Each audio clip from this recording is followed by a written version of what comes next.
Once again we have been witness to both Boris Johnston and his Scottish liege-man Jackson Carlaw criticising the Scottish Government's performance and demanding that the SNP concentrate on getting on with the day job instead of pursuing the cause of independence. Of course there are well-publicised problems to be found in the performance of Scotland's public services, but recent reports would suggest that there is more than a hint of hypocrisy from our Tory leaders when consideration is given to the serious difficulties being experienced south of the border. Here is just a small sample of press reports from the last few weeks illustrating what is really a national crisis caused by a Tory government's ideologically driven incompetence. 1. The deaths of mothers and newborn babies in East Kent and Shrewsbury and Telford hospitals. 2. The mistaken release of the serial rapist Joseph McCann attributable to a probation service that is irredeemably flawed and a service in crisis according to a report by the Chief Inspector of Probation. There are currently 650 vacancies for probation staff.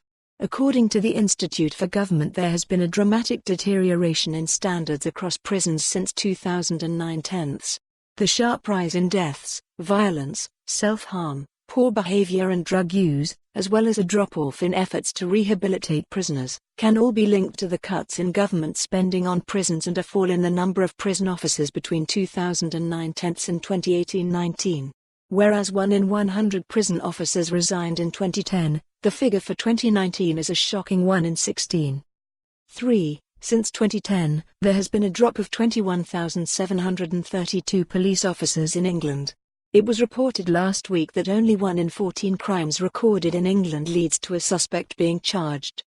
4. The planned construction of HS2 is billions of pounds over budget and years behind schedule because of the failure across government to understand the risks involved, according to a damning independent report.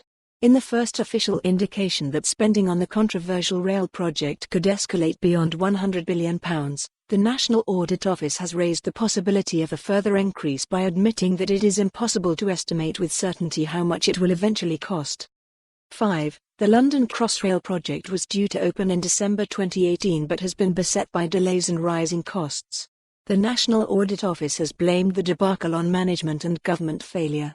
It means the final bill for Crossrail could reach £17.6 billion, instead of the £14.8 billion it was expected to cost as recently as June.